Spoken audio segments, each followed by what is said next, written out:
Good evening, ma'am. Ma'am, you are likely on mute. We cannot hear anything.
Hello.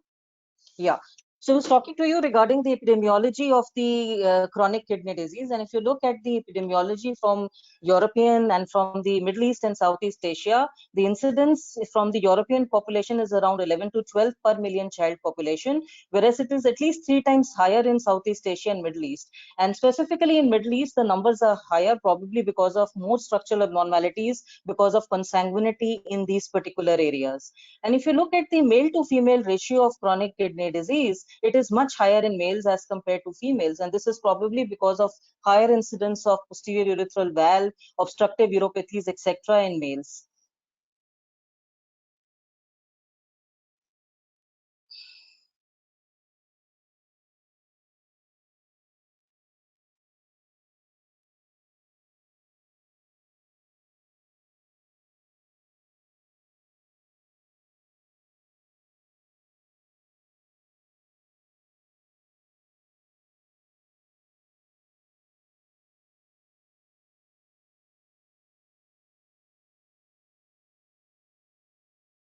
My screen is not moving. Hello.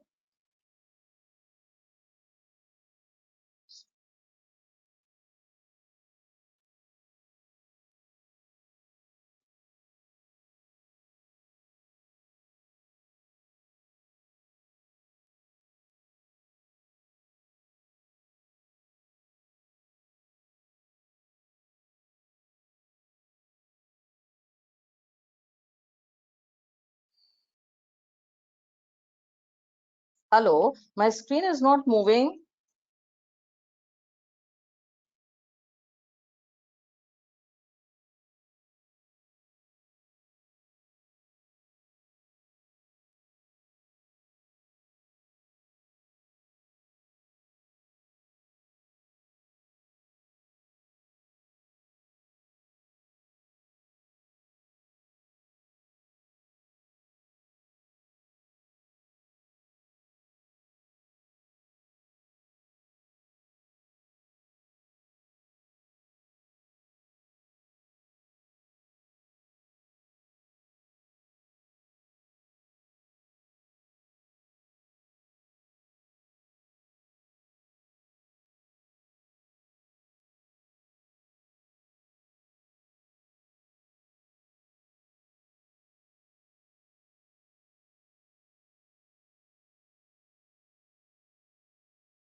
Hello, am I audible?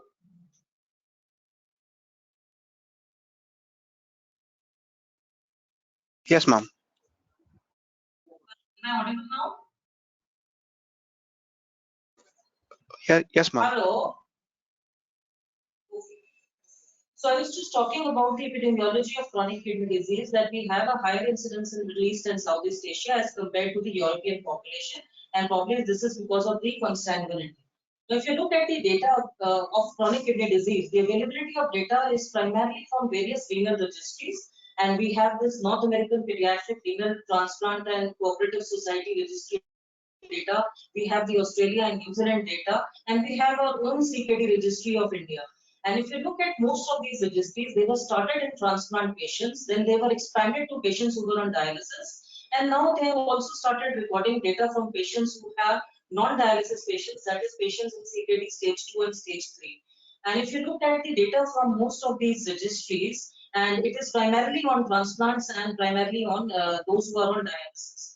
Now, if you look at the causes of chronic kidney disease from these registries, you'll find that most of these patients have an underlying structural abnormalities, that is congenital anomalies of kidney and urinary tract, and which constitutes to about 40 to 50% of the various populations, followed by chronic glomerulonephritis, followed by tubular interstitial diseases, chronic pyelonephritis, and many other diseases like renal stones, tubulopathies, etc.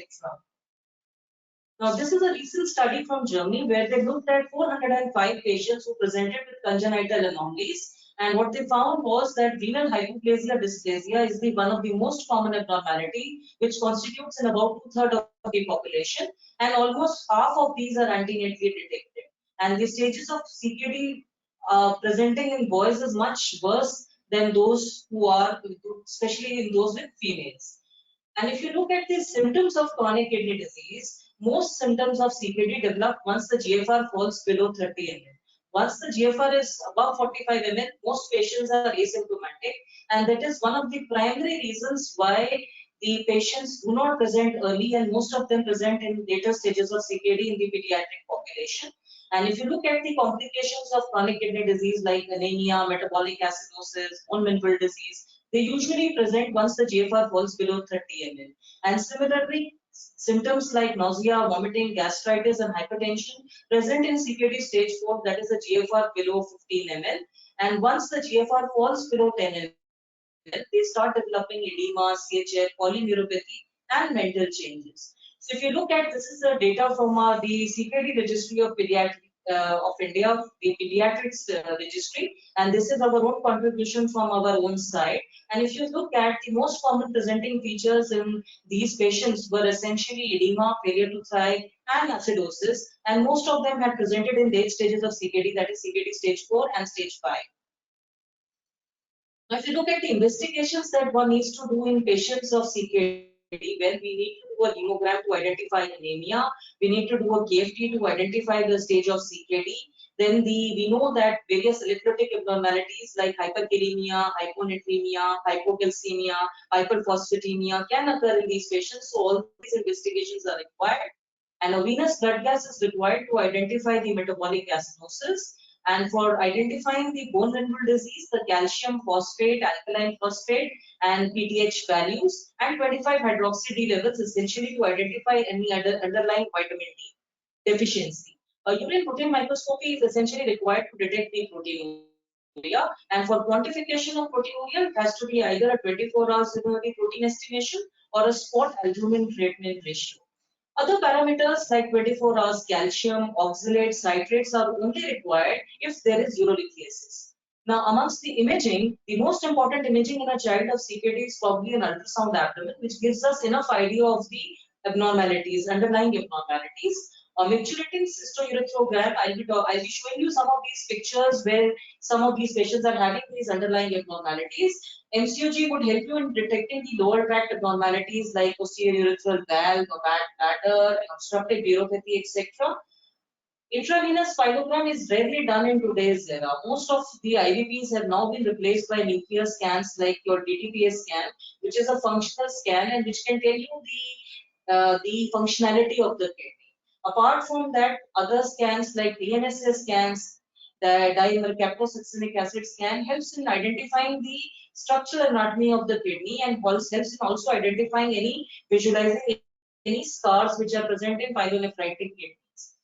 Now, CT scans are rarely done in patients of CKD, but only in situations where, if you're suspecting calculi and small calculi are often not detected on ultrasound, and in such a situation, you can do an NCCT CT. Because in most CT scans, you need to give contrast. And on a patient who has already an underlying CKD, you would avoid using the contrast agents for preventing any further damage to the kidneys. Now, MRI is another modality which helps in detection of any cystic renal diseases, and it also helps in identifying the total renal volume. Renal biopsy is indicated only if we are not able to detect any abnormality in and the kidneys look relatively normal, or if there is a significant proteinuria which is persisting for prolonged periods. In this situation, probably a renal biopsy will help in identifying the cause of chronic kidney disease. Now, in the present era, genetics for especially polycystin 1 and polycystin 2 gene for identifying any autosomal recessive polycystic kidney disease or any autosomal dominant polycystic kidneys is often done to identify patients. And then you have the nephronophthisis panel, which is usually done by next generation sequencing. So to identify the cause of chronic kidney disease. If you look at the utility of ultrasound, what all you need to really look at the ultrasound to identify an underlying chronic kidney disease. The size and shape of the kidneys is important. If they are small kidneys which are echogenic, and if you find that there is a dilated collective system, then it often goes in favor of a dilated system like PUJ obstruction or a VUR or an obstructive uropathy, etc. Then another important parameter is your anterior posterior pelvic diameter, which helps in identifying any dilatation, any renal dilatation. Apart from that, urinary bladder wall thickness is an equally important thing, because if a patient has a posterior uropathy or an obstructive uropathy, then in that situation, the bladder wall thickness would be there. The normal bladder wall thickness is around 2 to 3 millimeters. And on an ultrasound, you can even detect any post-void residue urinary volume. If your bladder is detected, definitely even after micturition, there will be a significant amount of urine which is actually there in the bladder. So if you find that even this is an abnormal bladder, which may predispose to CKD. Now, if you look at the dilatation, this is a ultrasound of a kidney, and you can see that there is a dilatation in the pelvis, and you can also see the dilated calyces, and you can see a dilated ureter. Normally, on an ultrasound, you cannot visualize the ureter. If you are visualizing a ureter on a kidney, then that on the ultrasound of the kidney, that implies that the patient is having a dilated system. Either it is a posterior urethral valve or it is a VUR. Now, if you look at, this is again a dilated anteroposterior pelvic diameter, and you can see that there is a dilatation, there is an APPT that is dilated. Now, this is how a DTPS scan would look, and just I'm not going into the details of this, but you can see that one kidney is looking more dilated as compared to the other. There is more dye uptake in one kidney as compared to the other kidney. So these are the parameters which can use to identify whether the kidney is concentrating the dye, whether it is functionally normal or not. So DTPS scan is often used for identifying the residual renal functions of patients in CKD, but it should not be used in advanced stages of CKD like CKD 4 and 5, because in these situations it may not, if the kidneys are very defective, then they will not concentrate the dye at all. This is another DTPS scan. So this is just to show you that only one kidney is there, the other kidney is missing in the other renal fossa. So often, when you are not able to identify the kidneys on the ultrasound, in order to identify whether it is actually there in the pelvis or lying somewhere else, or it is actually absent, a DTPS scan really helps you to identify the kidney even in various abnormal locations. Now, micturating cystourethrogram is often done to identify the degree of vesico-ureteric reflux, where in the VUR, what is really happening is that the urine is, your vesico-ureteric, valve is defective, and because of that, the urine goes up and it goes up to the kidney. In lower grades of reflux, there is not much dilatation of the pelvis. But in higher grades of reflux, that is grade 4 and grade 5, you can find that the pelvis is grossly dilated, and so are the cheilices, and there are tortuous and dilated ureters. Now, this is the MCU of a 2-year-old girl who presented to us with recurrent episodes of UTI. And when we did the MCUG, we found that the bladder is very bad. It is heavily trabeculated, and you can see that both the ureters are grossly dilated with the dilated pelvis and dilated kidney. So, this is a case of primary secondary vesicoureteric reflux where there is a neurogenic bladder. This is another MCUG which is showing a uretrocele within the bladder, a grossly dilated bladder in an infant, and you can also see some reflux. You can see a lot of reflux of the dye into the ureters, and the ureters are quite dilated and a little tortuous as well. Now, if you look at this MCUG, you can see that the posterior urethra is dilated and the bladder is also heavily trabeculated, and there is a reflux indicating that this is a child who has posterior urethral valves. So that is the utility of MCUG, that it helps you in identifying the lower tract abnormalities. So what are the complications of chronic kidney disease? I'll be going through each of these individual complications. So the common ones being anemia, hypertension, metabolic acidosis, bone mineral disease, and growth failure. Now, if you look at the epidemiology of anemia, almost all patients with chronic kidney disease in higher stages of chronic kidney disease will have anemia. And the definition of anemia, as we see in children, it is less than 11 grams per deciliter in any of the age groups. In older age groups, you take even cutoffs of 12 and 13. Now, the causes of anemia in children with chronic kidney disease are essentially iron deficiency, erythropoietin deficiency. Chronic kidney disease is also considered as a process of an ongoing inflammation, and so anemia of chronic inflammation can also cause anemia in these patients. And there occurs chronic blood loss in these patients during hemodialysis. And presence of concomitant vitamin deficiencies like B12 and folate, primarily because of dietary deficiencies, because of anorexia and all, can also result in anemia. So to identify iron deficiency in these patients, which can be absolute or functional. Now, absolute iron deficiency essentially occurs because of sampling, blood loss, and even a reduced RBC lifespan. On a uremic milieu, the RBC lifespan is reduced from 120 days to about 90 to 100 days. And apart from that, there is functional abnormality as well, which results in disturbances of iron metabolism in chronic kidney disease, which leads to lower transferrin levels. Hence, there is a problem not only in iron absorption, but also in iron transport.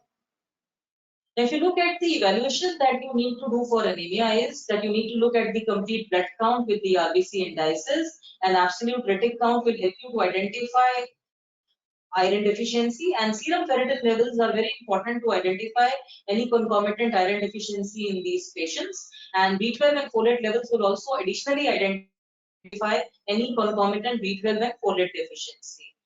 Now, if these patients are iron deficient, we need to maintain their irons above serum ferritins of more than 100 nanograms per ml and a transferrin saturation of more than 20%. And all pediatric patients with CKD should be started on oral iron. IV iron is required only in patients who are undergoing hemodialysis. Now, another important component of treatment of anemia in pediatric CKD is the use of erythropoietin. As we know that as the kidney function fails, there occurs a erythropoietin deficiency, and therefore you have to supplement erythropoietin exogenously. If you look at the data from United States, almost half of the patients, even prior to dialysis, are already on erythropoietin, and almost 100% are on erythropoietin when they are being dialyzed. But if you look at our own CKD registry, roughly about 10% the usage of erythropoietin is as low as 10%, and this is primarily because of the cost of erythropoietin. Now, if you look at the guideline, the recommendations of the use of erythropoietin, it should be started at any time when your HB falls below 10. And you need to start it at doses of 20 to 50 international units per kg, and it can be given as 2 subcutaneous doses each week. And lately, another congener of erythropoietin is available, which is a long-acting congener and which needs to be given only 2 times a month. So most centers have shifted to darbepoetin therapy, especially in older children. And once the patient is on erythropoietin and oral iron, the iron status should be monitored every 3 months, and those modifications should be done only not before 2 weeks. and the target hemoglobin for these patients is 11 to 12 grams per deciliter. A word about metabolic acidosis. Now, serum bicarb is maintained between 22 to 25 milliequivalents per liter, and roughly 1 milliequivalent per kg of acid is generated by the metabolism in the body. And most patients would develop metabolic acidosis once the GFR falls below 25%. So why are we so bothered about this metabolic acidosis? Well, this chronic metabolic acidosis can lead to muscle wasting, decreased albumin synthesis, and impaired growth. Now, the aim of giving bicarb in these patients is to maintain a bicarb value of more than 22 milliequivalents per liter, and oral supplementations are available both as powder, syrup, as well as tablets, and we need to treat the acidosis that is associated with chronic kidney disease. Now, what about bone mineral disease? Now, earlier it used to be called as venal osteodystrophy, but we don't use the term venal osteodystrophy anymore. It is now called as chronic kidney disease, and this basically it is the bone mineral disease of CKD is defined as either one of the following or a combination of the following, and these are mainly an abnormality of calcium, phosphate, PTH, or vitamin D metabolism, or an abnormality in bone turnover, mineralization, or strength, or any vascular or soft tissue calcification. Now, the bone lesion, the primary reason for the bone lesions in these patients is an excessive PTH, and this primarily occurs because of your inadequate excretion of phosphates from the body. There occurs hyperphosphatemia. Apart from that, once your phosphates rises, the calcium also tends to get decreased, and this is a major trigger for your PTH. And because of the excessive PTH, it leads to bone resorption from the bones, and it may lead to osteoclastic bone changes in these patients. And apart from this, there is also a deficiency of vitamin D, because you know that 1-alpha hydroxylation occurs in the kidney, and as the kidney function is lost, this hydroxylation of active form of conversion to active form of vitamin D is lost over a progressive period of time, which leads to a poor absorption of calcium and a poor assimilation of calcium in the body, resulting in defective mineralization. And in children, this can lead to bad rickets, and it contributes majorly to the growth failure that occurs in CKD. And if you use too much of vitamin D and oversuppress the PTH, then what results is your adynamic bone disease, which can also contribute to growth failure. So what is the workup that is required for these patients with bone mineral disease? Essentially, you need to look at their calcium, phosphate, and ALP values, their PTH values, and a 25-hydroxy D levels to identify any concomitant vitamin D deficiency. X-ray of pelvis and a wrist with hand is very required to identify the renal osteodystrophy as well as rickets, and it is recommended that these investigations should be done at least annually in early stages of CKD, that is CKD up to stage 3, and beyond in stage 4 and stage 5 they should be done every 3 to 6 months. So what is the treatment for this bone mineral disease? If your biochemical parameters are normal and if there is no growth failure and there are no signs of rickets, no treatment is required in early stages of CKD. Once vitamin D deficiency starts setting in, you need to supplement these patients with vitamin D, and you can use cholecalciferol on weekly doses for about 10 weeks period. But if you have high phosphates, low calcium, and your SAP and PTH are also high, then which usually happens in patients who have CKD 3, 4, and 5, in such a situation, you need to do dietary restriction of phosphate, you need to use phosphate binders, and you can use active forms of vitamin D like alpha hydroxy D and 125 hydroxy D to suppress your PTH. Some of the phosphate binders that we use in pediatric population are mostly calcium based, and these are your acetate and carbonate based binders. And although calcium acetate binds much higher phosphate as compared to calcium carbonate, but still the cost of calcium carbonate is much lower as compared to acetate. So we use calcium carbonate as the most reasonable phosphate binder in our population. And apart from that, now we have non-calcium containing binders also like sevelamer, which we usually prefer in patients if their serum calcium levels are normal. And vitamin D analogs like 1-alpha hydroxy D and 125 hydroxy D or calcitriol can be used for suppressing your PTH values. Now, the target PTH values usually in the early stages of CKD are normal values of PTH, but in stage 4 and stage 5, you don't want to suppress it too much also, because that would predispose to a dynamic bone disease. So you want to maintain it at around 5 to 6 times of the upper limit of normal.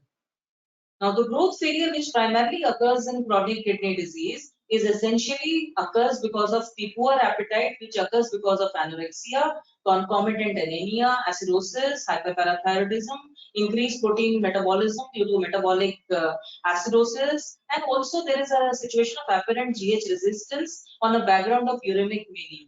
And in our population, we have seen that more than 50% of our patients who are attending our clinics actually have a secondary malnutrition. So the parameters that need to be evaluated to identify this malnutrition are your dietary intake records. Ideally, it should be a 3-day record, but in a busy clinic, it is difficult to do a 3-day dietary record. So sometimes we just do a 24 hours dietary records for these patients. And an anthropometry is a very important way of looking at their growth failure. That is the age, appropriate weight, height. The weight for height needs to be monitored for these patients, and it should be done at least semi-annually in all patients of chronic kidney disease. And in those patients who have severe growth retardation, they can be done even every 3 months. And all these patients would require good dietary counseling by the dietitian, and it needs to be checked during each OPD visit also whether they are taking adequate calories and proteins or not. Now, it is important to give all these patients 100% of their RDA for if they are not malnourished. But if they are malnourished, they will require much higher calories, and they would also require a higher amount of protein. Now, if you talk about the adult CKD, the moment we hear the word CKD, we need to say that we need to restrict proteins in these patients for progressing these stages or preventing the progression of CKD. However, there is no role of dietary protein restriction in pediatric CKD because the growth failure may occur.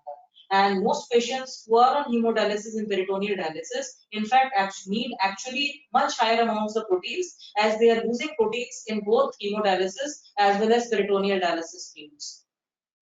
Now, regarding a word about vitamins and minerals, you just need to give them the normal RDA for their vitamins and minerals. Mega supplements should be avoided because your kidneys are not excreting them in larger amounts, and that may lead to that may precipitate toxicity.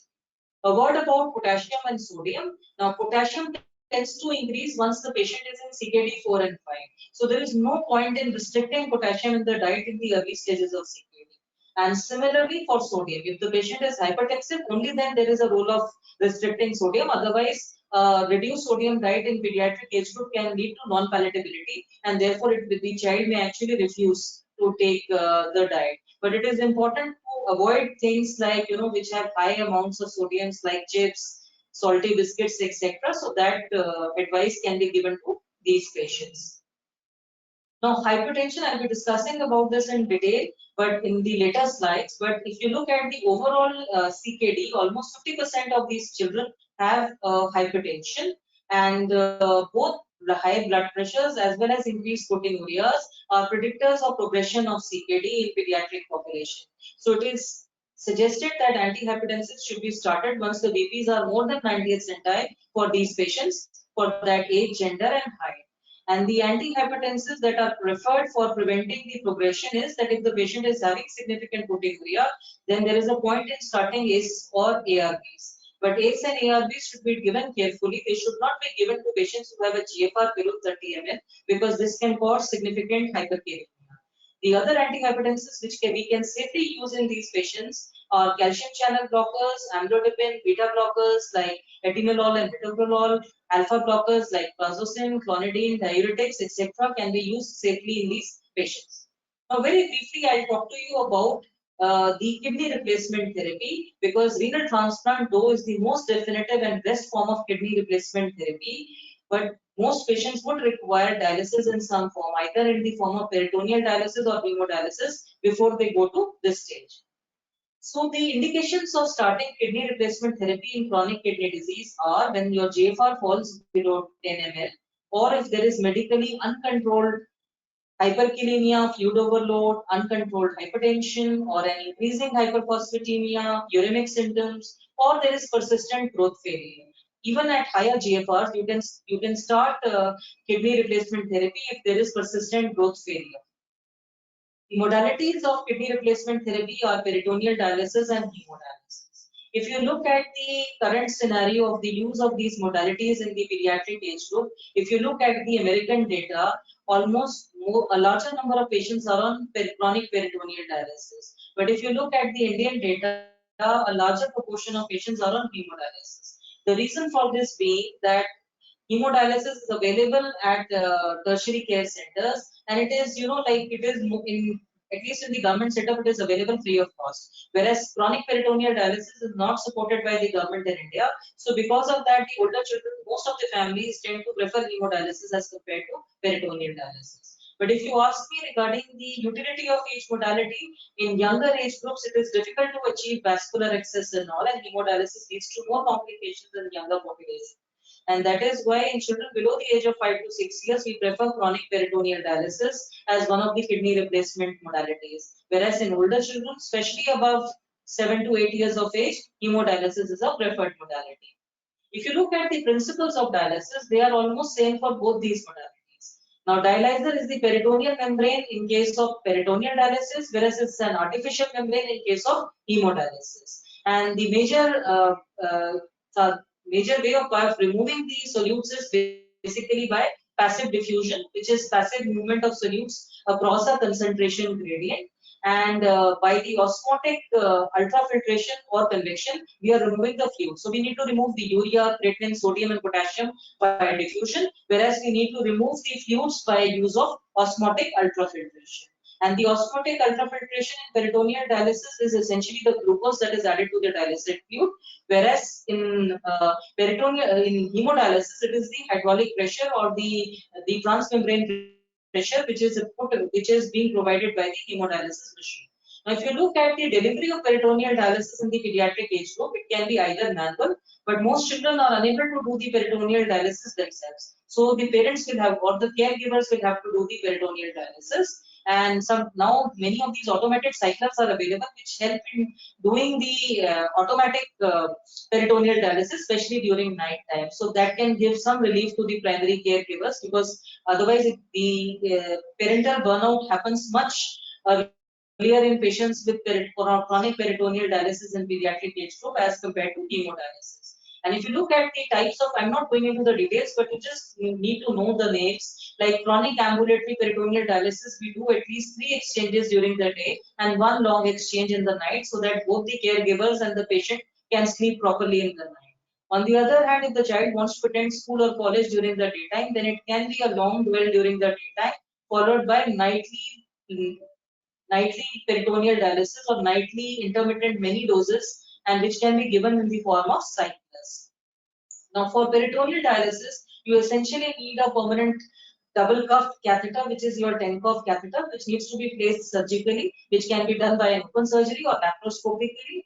And this is a typical CAPD prescription where the nephrologist will have to give the number of cycles, the amount of dwell time the fluid is going to stay inside the abdominal cavity, and the total dwell volume that needs to be put into the abdominal cavity, and the type of peritoneal dialysis solution that should be used for doing this peritoneal dialysis. Now, for hemodialysis, you essentially need a hemodialysis machine, you need a vascular access, you need to use a appropriate dialyzer size with pediatric tubings, the dialysate concentrate, and you need, because it's an extracorporeal way of doing a procedure, you need to use an anticoagulant like heparin during the procedure of hemodialysis. And for most patients, 3 to 4 hemodialysis sessions are done every week for a period of 3 to 4 hours. So the total dialysis dose for any patient is usually 10 to 12 hours of dialysis per week. And you definitely need a trained manpower like a dialysis technician and a dialysis nurse. So this is an ongoing session of pediatric hemodialysis, and this is the vascular access, which is a double lumen hemodialysis catheter which has been inserted into the femoral vein. And this is the dialysis machine, and this is the dialyzer, which is a hollow fiber type dialyzer. And from one port the blood is going into the dialyzer, and from the other and the dialysis fluid which is being done through the one side of the dialyzer is being put across through it, and there are two, you have this this is the blood pump, and the blood is being pumped into the dialyzer, and subsequently as it is being cleaned, both the electrolytes and the extra urea, creatinine, etc. gets removed and it goes back, whereas this blood, the clean blood, can again be put back into the body through the same vascular access. And this is a typical hollow fiber dialyzer with pediatric tubings, and the dialyzer is different for different age groups. And essentially you choose a dialyzer by the surface area of the child. You need to use a dialyzer which has a surface area of about 75% of the patient's body. And if you look at the site of putting the this is a typical double lumen hemodialysis catheter, which can be inserted either into the femoral vein, into the internal jugular vein, or into the subclavian vein. In older children, you can have arteriovenous fistulas, you can have arteriovenous grafts also. But the most preferred site is your internal jugular vein, because this tends to get infected the least, and the catheter tends to stay for longer periods of time, and you can do prolonged dialysis but for even up to 3 to 6 months by putting in a single catheter. And the choice of catheter size is based on the weight of the patient. Now, what about kidney transplant? The first adult successful kidney transplant was done in 1954, and this was between two identical twins. Subsequently, the first pediatric renal transplant was done somewhere in 1970s. And after that, since 1980s, it is being done in most Indian centers as well. And if you look at the immunosuppressants that are used after pediatric renal transplant, they used to be prednisolone, cyclosporin, and azathioprine till about 10 years back, and now it has been converted to prednisolone, tacrolimus, and mycophenolate mofetil in the last 5 years. So the basics of renal transplant are that you need a blood group matched and HLA matched donor for children, and so therefore most parents qualify as donors, and the age of the donor should be between 18 to 65 years, and the donor should not be suffering from diabetes or chronic illnesses, Hep B, Hep C, HIV, or malignancy, etc. And if you are using a deceased donor, that is a cadaveric donor, then it is only a blood group match that is really required. So you need a detailed donor and recipient evaluation prior to surgery. If you look at the published data of pediatric renal transplants from India, from centers in India versus the North American Pediatric Renal Transplant Cooperative Society annual report, and looking at this sheer number, you can see that many pediatric CKD patients do not get transplanted in our country. Look at the numbers, 10,632 versus 116, 33, 90, 39 being done at each of these centers during almost the same period. But if you look at the profile of the donors, in our series, most of the times it has been the live related donors. And out of these live related donors also, most of the time it has been one of the parents and mostly the mothers. But if you look at the long-term survival of these data, it is almost similar to Western data. If you look at the 10-year survival of renal graft, it is around 90% in at all of our centers, except for this one series from SGBGI, where patients, because of the non-affordance of immunosuppressants, had actually stopped their immunosuppressants, cyclosporin and MMF, etc., post-transplant, and that resulted in chronic rejection. And that is one of the reasons why the long-term survival was low in this particular series of published data. Now, if you look at the cost of kidney replacement therapy for a roughly 20 kg child, the cost is much lower in the long run with a renal transplant. And if you need to do dialysis with erythropoietin, with supplements, it is almost 30,000 per month, for both hemodialysis as well as peritoneal dialysis. But if you do hemodialysis in government centers, obviously it is free of cost. But yes, if in a private center, each hemodialysis session costs roughly anywhere between 5,000 to 8,000 per session. So it turns out to be very expensive. So the best thing probably is, and children also on hemodialysis or peritoneal dialysis do not live very long, not more than 1 to 2 years. So that is why it is important that once they reach that stage, the dialysis modality should only be used as a stopgap arrangement to go ahead with a transplant. Only then it has its utility. So after going to CKD, I'll briefly talk to you about pediatric hypertension. Now, if you look at the, there has been a change in the definition of pediatric hypertension, and these new guidelines were published in 2017. And according to this, according to these new definitions, in children below the age of 13 years, that is between 1 to 13 years, elevated BP is defined as any blood pressure between 90th to 95th centile for that age, height, and gender. And BPs less than 90th centile for age, height, and gender are considered to be normal. And stage 1 hypertension is any blood pressure which is more than 95th centile, and more than 95th centile plus 12 constitutes your stage 2 hypertension. And in children beyond the age of 13 years, it is almost similar to adults. Your normal BPs are less than 120/80, and BPs, systolic BPs up to 130, and diastolic BP less than 80 constitutes your elevated blood pressure. And stage 1 hypertension is anywhere between 130 to 139 and 80 to 89 millimeters of mercury of blood pressure, and any BP of more than 140/90 in any pediatric age group constitutes stage 2 hypertension. Now, if you look at the epidemiology of hypertension, while almost 30% of all adults above 30 years of age are hypertensive, the incidence of hypertension in children is much lower, but still it is 3.5% in children of all ages, and another 10% have elevated blood pressure.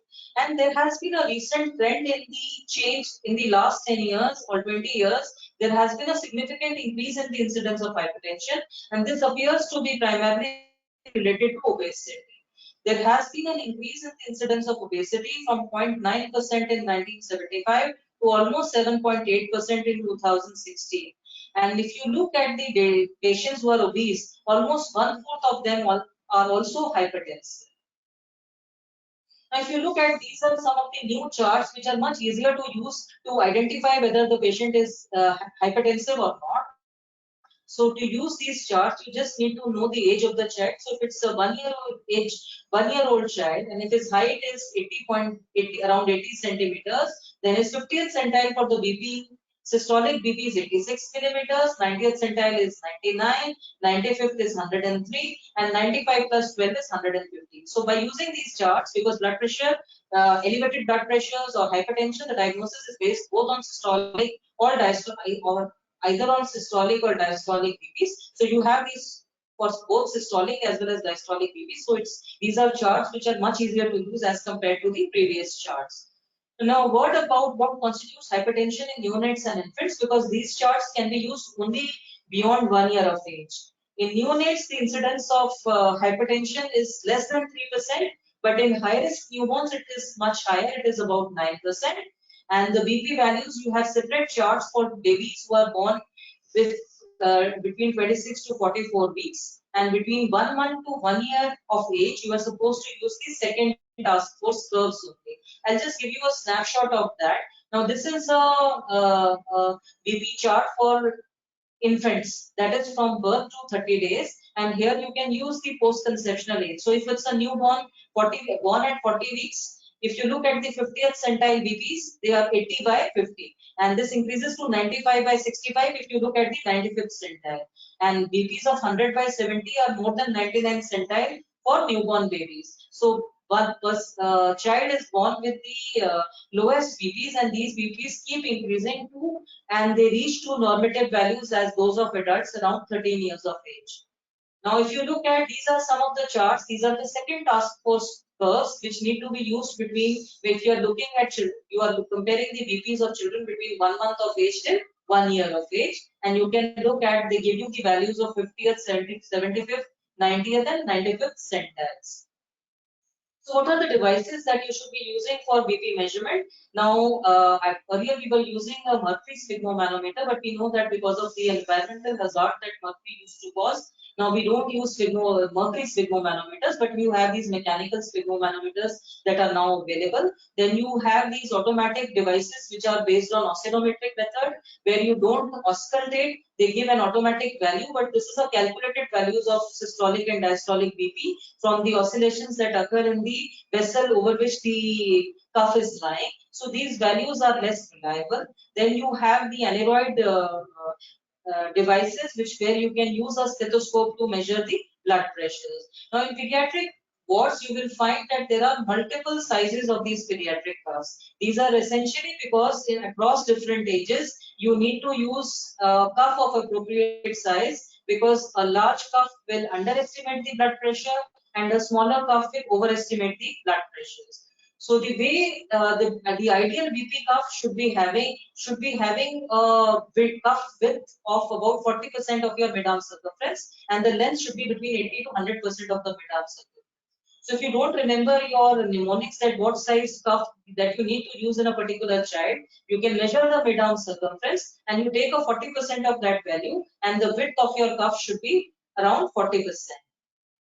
So the recommended devices and the method of measuring blood pressure is your auscultatory method with the use of a sphygmomanometer. And oscillometric methods are essentially used for screening of hypertension in busy OPDs, but confirmation should always be done by auscultatory method. Now, if you look at the various widths of cuffs which are available in the pediatric wards, you have the 4 centimeter width for a newborn, 6 to 7 centimeter for an infant, 9 to 10 centimeter for a child, and you can use adult sized cuff for children beyond the age of 13 years. But when you want to measure the all 4 limb blood pressures, in that situation you will need to use large adult cuffs as thigh cuffs also, because thigh cuffs are larger in size. So who should be screened for hypertension? The Indian Academy of Pediatrics recommends that all children beyond the age of 3 years should have annual BP measurements. And it should be done at each healthcare encounter if the child is obese, is having an underlying chronic kidney disease or diabetes, or if there is an underlying history of any underlying heart disease. And in high risk groups, that is babies that were born preterm with various, and they stayed in nursery, had an underlying heart surgery, have underlying acyanotic or cyanotic CHD. Now, if you look at the common causes of hypertension in the pediatric age group, renal parenchymal diseases like chronic GN, acute GN, reflux nephropathy, obstructive uropathy, polycystic kidney disease, etc., constitute the most common cause of of pediatric secondary hypertension. In fact, renal parenchymal and renovascular diseases constitute roughly 2/3 of all pediatric secondary hypertension. Rarely you may see a patient landing up with coarctation of aorta, which may be the cause of hypertension.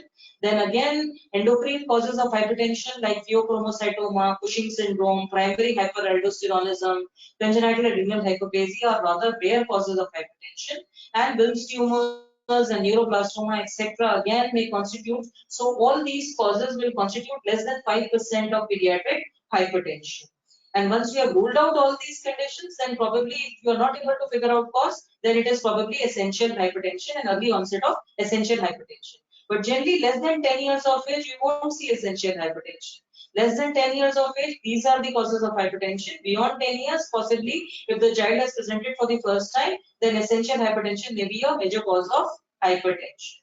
So before going to the evaluation, I would just like to say that most of these patients of hypertension, like in adults, may present with history of sleep abnormalities, headache, and sometimes, if they have pheochromocytoma or an extra-adrenergic surge, they may complain of palpitation. But in most situations, hypertension goes as in adults, without any symptoms. So most of them may not have any symptoms. They may have symptoms related to underlying renal disease like swelling, hematuria, or proteinuria, etc. And from that, you can figure out that possibly the underlying cause is a renal disease. So all patients who have hypertension should undergo a urine analysis, not just for protein and sugar, but also for microscopy to look at any RBCs or WBCs, whether the child is a case of acute glomerulonephritis or having stones, etc. So this can be detected with the help of a urine analysis. Then in a chemistry panel would include your electrolytes, KFT, etc. A fasting lipid profile should also be done, especially for patients who who are obese or overweight.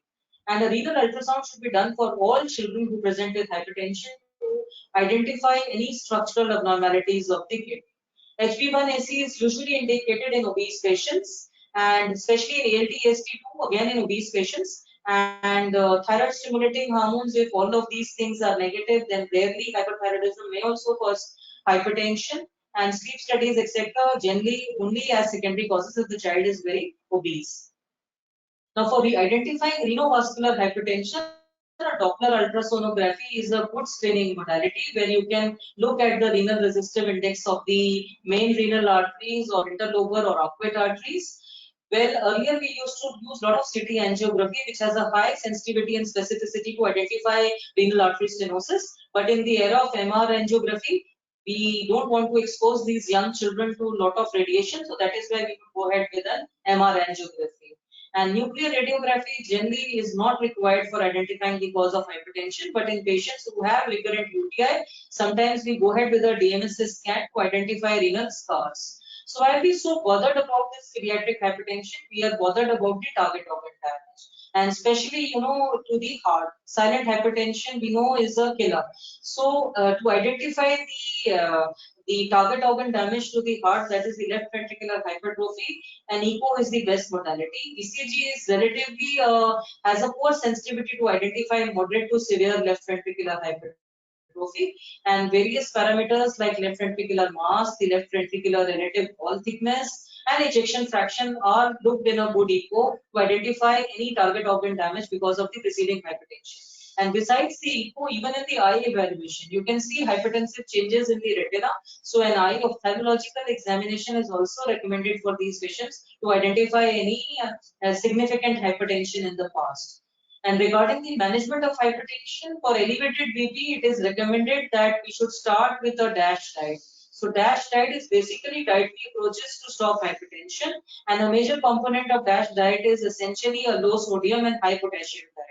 And most of this diet would constitute of fresh fruits, vegetables, less amounts of fats, etc.